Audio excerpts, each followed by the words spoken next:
Stock investing பயங்கர tension கொடுக்குது. இன்னும் கொஞ்ச நாள்ல மார்க்கெட் ஏறிச்சுன்னா, இந்த ஸ்டாக்ஸ் எல்லாம் கொஞ்சம் ரிகவர் ஆச்சுன்னா, இதெல்லாம் வித்துட்டு மியூச்சுவல் ஃபண்டுக்கு போலாமா, இல்ல ஸ்டாக் இன்வெஸ்டிங்லயே இன்னும் வேற ஏதாவது பண்ணலாமா, இந்த ஸ்டாக்ஸ் எல்லாம் வித்துட்டு வேற வாங்கலாமா, இப்படி பல கேள்விகள் உங்க மைண்ட்ல வந்துகிட்டு இருக்கு. இந்த கேள்விகளுக்கான விடையை நீங்க தேடணும்னா ஆஸ்க் மைல்ஸ்டோன்ஸ் டு வெல்த் எனிதிங்னு உங்களுக்காகவே ஒரு ஹெல்ப்லைன் இருக்கு. அந்த ஹெல்ப்லைன்ல உங்கள் கேள்விகளை நீங்கள் கேட்கலாம்.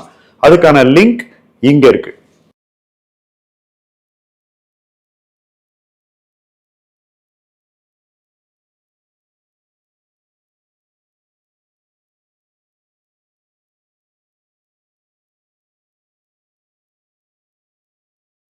ஃப்ரெண்ட்ஸ், இந்த முதலீட்டுக்களம் வீடியோவில் நாம் எனக்கு பிடித்த பிலிப் ஃபிஷர் சீரீஸை தொடர போகிறோம். இது 6வது வீடியோ.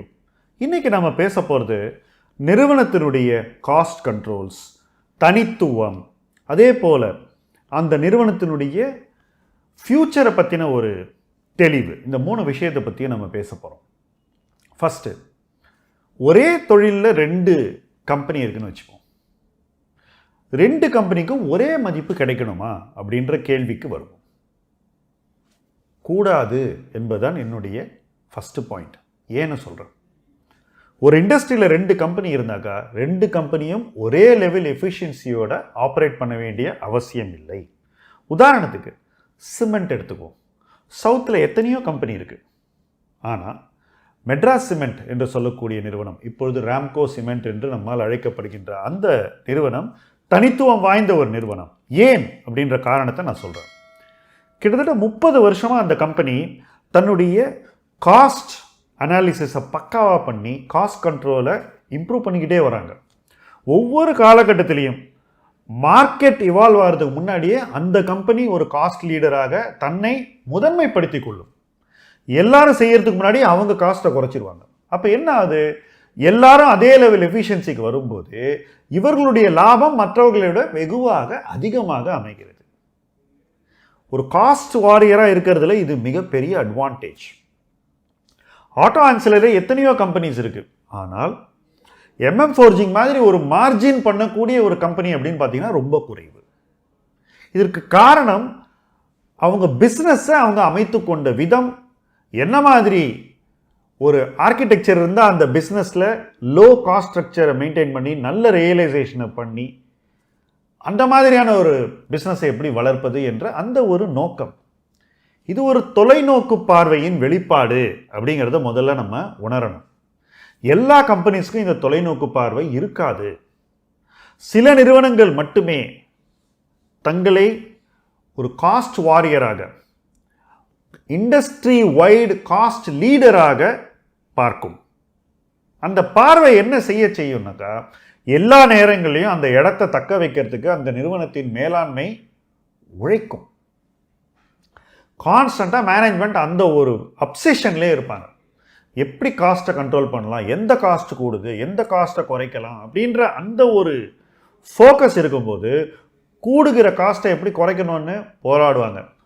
குறைஞ்ச காஸ்ட்டை எப்படி மெயின்டைன் பண்ணுறதுன்னு முயற்சி பண்ணுவாங்க.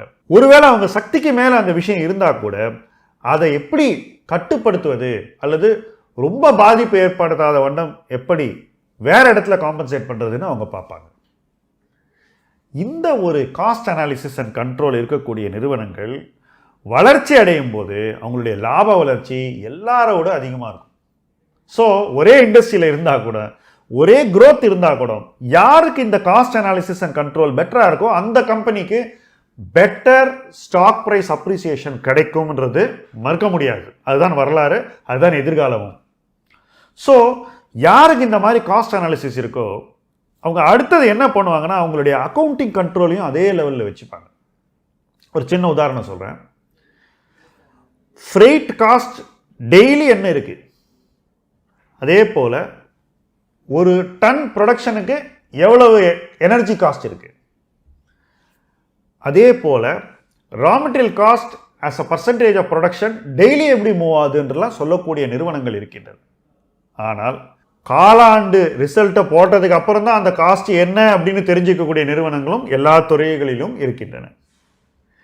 டெய்லி காஸ்ட் கண்ட்ரோல் இருக்கிறவங்களுக்கு அக்கௌண்டிங் கண்ட்ரோல் இருந்தால் தான் அந்த காஸ்ட் கண்ட்ரோலே இருக்கும். ஸோ அவங்களுடைய அக்கௌண்டிங், இஆர்பி எல்லா டேட்டாவும் டச் ஆஃப் த பட்டனில் கிடைக்கக்கூடிய அந்த அளவுக்கு ஒரு கிளாரிட்டி, எவ்வளோ பிஸ்னஸ் பண்ணியிருக்கோம், எவ்வளோ டன் வெளியே போயிருக்கு, அந்த டன்னுடைய காஸ்ட் என்ன, அதனால் ஃப்ரைட் என்ன மாதிரி மார்ஜினில் இன்றைக்கி பிஸ்னஸ் பண்ணியிருக்கோம், இன்றைக்கி எவ்வளோ வால்யூம் பண்ணியிருக்கோம், இன்றைய லாபம் என்ன, நாளைய லாபத்தை எப்படி இன்றைய லாபத்தை விட அதிகப்படுத்துவது, அல்லது இன்றைக்கி ரொம்ப நல்ல லாபம் இருந்தால் இந்த லாபத்தை மெயின்டைன் பண்ண நாளைக்கு என்ன நடக்கணும், இது எல்லாமே காஸ்ட் எஃபிஷியன்சினால் மட்டும் வருது இல்லைங்க, அக்கௌண்டிங் கண்ட்ரோல்னால வருது. ஸோ எந்த நிறுவனத்துக்கு காஸ்ட் எஃபிஷியன்சி இருக்கோ உறுதியாக அவங்களுக்கு அக்கௌண்டிங் கண்ட்ரோல் சிறப்பாக இருக்க வேண்டும்.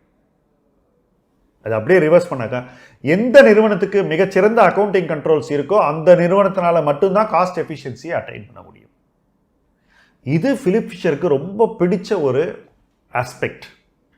இந்த ஆஸ்பெக்ட் இந்தியாவுக்கு மிகவும் பொருந்தும். ஏன்னா இந்தியாவில் எஃபிஷியண்ட்டாக வளரக்கூடிய நிறுவனங்கள், அப்சசிவ் எஃபிஷியன்சியோட காஸ்ட்டை கண்ட்ரோல் பண்ணக்கூடிய நிறுவனங்கள், அக்கௌண்டிங் கண்ட்ரோலை மிகச்சிறப்பாக மெயின்டைன் பண்ணக்கூடிய நிறுவனங்கள் மிக குறைவு. ஸோ அப்படி இருக்கக்கூடிய நிறுவனங்களுக்கு சந்தையில் கிடைக்கக்கூடிய மதிப்பு எப்போதுமே மற்றவங்களோட அதிகமாக இருக்கும். அப்போ அந்த மாதிரி கம்பெனிஸை நாம் ஃபிஷர் மாதிரி தேடி பிடிச்சாக்கா நிச்சயமாக அதன் மூலமாக நமக்கு கிடைக்கக்கூடிய வளர்ச்சி நல்லாயிருக்கும். அது மட்டும் இல்லை, அந்த கம்பெனிஸை லோவர் வேல்யூவேஷனில் வாங்கினா நிச்சயமாக அதில் நமக்கு கிடைக்கக்கூடிய அப்ரிசியேஷன் ரொம்ப அதிகமாக இருக்கும். சமீப காலங்களில் கிராம்ப்ஸில் கூட நீங்கள் பார்த்துருப்பீங்க, சில கம்பெனிஸ்க்கு நல்ல வளர்ச்சி இருக்குது, மாறாக சில கம்பெனிஸ் சரியாக வளரவில்லை. மதிப்பில் வளர்ந்த நிறுவனங்கள் 2000 கோடியிலேருந்து 10,000 கோடி போன நிறுவனம் ஏன் போச்சுன்னு பார்த்தீங்கன்னா, அக்கௌண்டிங் கண்ட்ரோல்ஸ் இருக்குது, காஸ்ட் எஃபிஷியன்சி இருக்குது. இது ரெண்டும் இருக்கிறதுனால தான் அந்த கம்பெனிக்கு மதிப்பு கூடுகிறது. ஸோ ஒரு ப்ளூ சிப் அப்படின்னு ஒரு கம்பெனி சொன்னீங்கன்னா நிச்சயமாக அதில் காஸ்ட் எஃபிஷியன்சி இருக்கும், அக்கௌண்டிங் கண்ட்ரோல்ஸ் இருக்கும். இதை தான் பிலிப் ஃபிஷர் ரொம்ப தெளிவாக தன்னுடைய 15 பாயிண்ட்ஸில் மிக முக்கியமான பாயிண்டாக சொல்கிறார். இதுக்கு அடுத்தது, இதையும் மீறி ஒரு பிஸ்னஸுக்கு ஏதாவது தனித்துவம் இருக்கிறதா, அதிலிருந்து இன்வெஸ்டருக்கு மிக முக்கியமான க்ளூஸை அந்த நிறுவனத்தின் சிறப்பை பற்றி சொல்கிறதா அப்படிங்கிறது அடுத்த பாயிண்ட். உதாரணத்துக்கு, லோயஸ்ட் காஸ்ட் மேனுஃபேக்சரர் சில கம்பெனிஸ் இருக்கும், நெகட்டிவ் ஒர்க்கிங் கேபிட்டல் பிஸ்னஸ் சில கம்பெனிஸ் இருக்கும். நான் சில ஆண்டுகளுக்கு முன்னாடி ஒரு புக் எழுதினேன் பேலன்ஸ் ஷீட் அனாலிசிஸை பற்றி. அது எழுதும்போது ஹீரோ மோட்டார்ஸை ஸ்டடி பண்ணுறோம். ஸ்டடி பண்ணும்போது எங்களுக்கு தெரிஞ்ச விஷயம் என்னன்னாக்கா, ஹீரோ மோட்டார்ஸ்க்கு பணமே இல்லாமல் பிஸ்னஸ் பண்ண முடியும். ஆச்சரியமாக இருக்கா? சப்ளையர்ஸ் 30 நாள் கிரெடிட் கொடுக்குறாங்க, அவங்க கிரெடிட்டே கொடுக்கறதில்ல. அவங்க ப்ரொடியூஸ் பண்ணுறதுக்கு முன்னாடியே அவங்களுக்கு பணம் உள்ளே வந்துடுது. ஸோ ப்ரொடியூஸ் பண்ண உடனே டிஸ்பேச் பண்ணிடுறாங்க, பணம் உள்ளே வந்துடுது. இப்படிப்பட்ட நிறுவனங்கள் எத்தனை? அப்போ கேபிட்டலே இல்லாமல் ஒரு பிஸ்னஸ் ரன் ஆகும்போது அந்த பிஸ்னஸ் ஏர்ன் பண்ணக்கூடிய மொத்த ப்ராஃபிட்டும் ஃப்ரீ கேஷ் ஃப்ளோ. என்ன வேணால் பண்ணலாம் கம்பெனி அந்த பணத்தை வச்சுக்கிட்டு.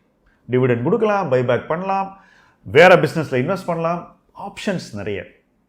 ஸோ அந்த அளவுக்கு ஒரு பிஸ்னஸ் எஃபிஷியண்ட்டாக ரன் ஆச்சுனாக்கா அந்த எஃபிஷியன்சி அந்த நிறுவனத்துக்கு ஒரு தனித்துவத்தை கொடுக்க வேண்டும். இது நிறைய நிறுவனங்களுக்கு பொருந்தும். நான் ஒரு எக்ஸாம்பிளுக்கு ஹீரோ மோட்டார்ஸை சொன்னேன். அதே போல் தன்னுடைய என்டையர் R&Dயும் ஃபுல்லாக எக்ஸ்பென்ஸ் பண்ணியும் அதிக லாபத்தை ஒரு நிறுவனம் ஈட்டுகிறதா அப்படிங்கிறது ஒரு கேள்வி. எப்போவுமே R&D பண்ணும்போது, புதிய டெவலப்மெண்ட் பண்ணும்போது அந்த காஸ்ட்டை வந்து கேபிட்டலைஸ் பண்ணுவாங்க நிறைய நிறுவனங்கள். பண்ணிவிட்டு 8 வருஷம் 10 வருஷம் அமார்டைஸ் பண்ணுவாங்க. ஒவ்வொரு வருஷமும் ஒரு பகுதியை P&Lல கழிப்பாங்க. சில நிறுவனங்கள் மொத்த பணத்தையும் அந்த வருஷமே கழிச்சிட்டாக்கா அதுக்கப்புறம் அந்த எஃபர்ட்லேருந்து வரக்கூடிய மொத்த லாபமும் நேராக முதலீட்டாளர்களுக்கு போகும். அப்படிப்பட்ட ஸ்ட்ரென்த் உள்ள நிறுவனங்கள் மிக குறைவு. அப்படிப்பட்ட நிறுவனங்கள் இருந்தாக்கா அந்த நிறுவனங்கள் யார் இந்த பணத்தை செலவு பண்ணிட்டு P&Lக்குள்ளே அகாமடேட் பண்ணாமல் வருங்காலத்துக்கு தள்ளுறாங்களோ அவங்கள விட பெட்டர் வேல்யூவேஷனை நிச்சயமாக சந்தையிலிருந்து பெறுவார்கள். ஸோ இந்த தனித்துவம் என்பது growthக்கு கேபிட்டல் தேவையா இல்லையா, அதே போல் நியூ பிஸ்னஸுக்கு கேபிட்டல் தேவையா இல்லையா, வளர்ச்சிக்கு செலவு பண்ணக்கூடிய R&D எக்ஸ்பென்ஸை ஃபுல்லாக ஒவ்வொரு ஆண்டும் அவங்களால அவங்களுடைய லாபத்திலேயே கழிக்க முடிகிறதா இல்லையா? இப்படி பல தனித்துவங்கள் நிறுவனங்களுக்கு உண்டு. சில நேரங்களில் மார்க்கெட் ஒரு கம்பெனிக்கு மதிப்பு கொடுக்காது. அப்போ அந்த கம்பெனி என்ன சொல்லுவாங்கனாக்கா, இந்த ஆண்டுலேருந்து வரக்கூடிய லாபத்தில் 90% பணத்தை உங்களுக்கு திருப்பி கொடுத்துற ஷேர் ஹோல்டர்ஸ்க்குன்னு ஒரு உத்தரவாதத்தை கொடுப்பாங்க. அப்படி கொடுக்கும்போது ஒவ்வொரு ஆண்டும் அந்த நிறுவனத்தில் என்ன மாதிரியான டிவிடெண்ட் இல்லை பைபேக் நடக்கும்னு நம்ம ப்ரெடிக்ட் பண்ண முடியும். வளர்ச்சி இருந்தால் அதன் முழு பயன்களும் முதலீட்டாளர்களுக்கு வரும் என்ற ஒரு தெளிவை நிறுவனங்கள் கொடுத்து விடுகின்றன. அப்படி கொடுக்கக்கூடிய நிறுவனங்களுக்கு மதிப்பு நிச்சயமாக சந்தையில் அதிகமாக இருக்கும் என்பது ஃபிஷர்னுடைய பாயிண்ட் ஆஃப் வியூ. அதுதான் தனித்துவம். ஃபிஷர் தேடக்கூடிய தனித்துவம் தான் அதை எடுத்து கொடுக்கிறது. அப்படிப்பட்ட தனித்துவம் உள்ள நிறுவனங்களை தேடி முதலீடு செய்ய வேண்டும் என்பதே அவருடைய ஆலோசனை. ஸோ யூனிக் டு த இண்டஸ்ட்ரியில் எல்லாரும் பண்ணலனாலும் நாங்கள் இப்படி தான் எங்கள் பிஸ்னஸை கண்டக்ட் பண்ணோம், இதன் மூலமாக எங்கள் ஷேர் ஹோல்டர்ஸ்க்கு பெட்டர் பெனிஃபிட்டை தேடி தருவோம்னு சொல்லக்கூடிய நிறுவனங்களுக்கு சந்தை அங்கீகாரத்தை அள்ளி கொடுக்கும். ஸோ நம்ம இன்வெஸ்ட் பண்ணக்கூடிய கம்பெனிஸ் அந்த மாதிரி இருக்கணும் அப்படிங்கிறது தான் ஃபிஷர்னுடைய அட்வைஸ். அடுத்தது, ஒரு கம்பெனிக்கு short range or long range outlook இருக்கா, அதுவும் லாபத்தை சார்ந்து என்ற ஒரு கேள்வியை ஃபிஷர் எழுப்புகிறார். நிறுவனம் அடுத்த வருஷம் எவ்வளோ ப்ராஃபிட் இருக்குன்னு சொல்லணுமா அப்படிங்கிறது ஃபர்ஸ்ட் கொஸ்டின். என்னை பொறுத்த வரைக்கும் அவங்க சொல்லாமலே நம்ம ப்ரெடிக்ட் பண்ணக்கூடிய கம்பெனிஸ் தான் பெஸ்ட் கம்பெனிஸ். நாங்கள் இவ்வளோ லாபம் பண்ணுவோன்னு உங்களுக்கு சொல்லலைன்னா கூட நீங்கள் அதை ஜட்ஜ் பண்ண முடிஞ்சால் அந்த கம்பெனிக்கு சந்தையில் கிடைக்கக்கூடிய அங்கீகாரம் மிகச்சிறந்தது. 93லேருந்து 2015 வரைக்கும் கிட்டத்தட்ட 22 ஆண்டுகளுக்கு நம்மால் அதை இன்ஃபோசிஸோடு செய்ய முடிஞ்சது. இந்த கம்பெனி க்ரோ ஆகும்னு சொல்ல முடிஞ்ச வரைக்கும் அவங்க சொல்கிறாங்களா இல்லையாங்கிறது நமக்கு முக்கியமாக படலை. ஆனால் அவங்க சொல்லிக்கிட்டே வந்தாங்க, நாங்கள் இவ்வளோ செய்வோன்னு சொல்லுவாங்க, அதை விட பெட்டராக பண்ணுவாங்க. ஒரு பாயிண்டில் அவங்க அதை சொல்கிறத நிறுத்துகிறாங்க. நிறுத்தின உடனே நாம் கெஸ் பண்ணுறது தப்பாக ஆரம்பிக்குது. இது ரெண்டு நடந்த உடனே அந்த நிறுவன மதிப்பு குறைய ஆரம்பிக்குது 2-3 வருஷத்துக்கு. பாருங்க, லாங் ரேஞ்ச் ஷார்ட் ரேஞ்ச் ரெண்டையும் ப்ரெடிக்ட் பண்ண முடியலன்னா நிறுவன மதிப்பு குறையும். ஸோ ஒன்று நிறுவனம் நமக்கு ஹெல்ப் பண்ணணும், ஒரு கைடன்ஸ் கொடுக்கணும், இல்லை கைடன்ஸே இல்லாமல் நம்மளால் ப்ரெடிக்ட் பண்ண முடியணும். FMCG கம்பெனிஸில் இந்தியாவில் இதை பெருவாரியான நேரங்களில் செய்ய முடிகிறது. அதே போல் இந்தியன் ப்ரைவேட் பேங்க்ஸில் இதை செய்ய முடியுது. அதுவும் HDFC, கோட்டக் மாதிரி கம்பெனிஸில் இதை செய்ய முடியுது. அதை செய்ய முடிஞ்சனால தான் மார்க்கெட் இதுக்கு ஹையர் PE கொடுக்குது.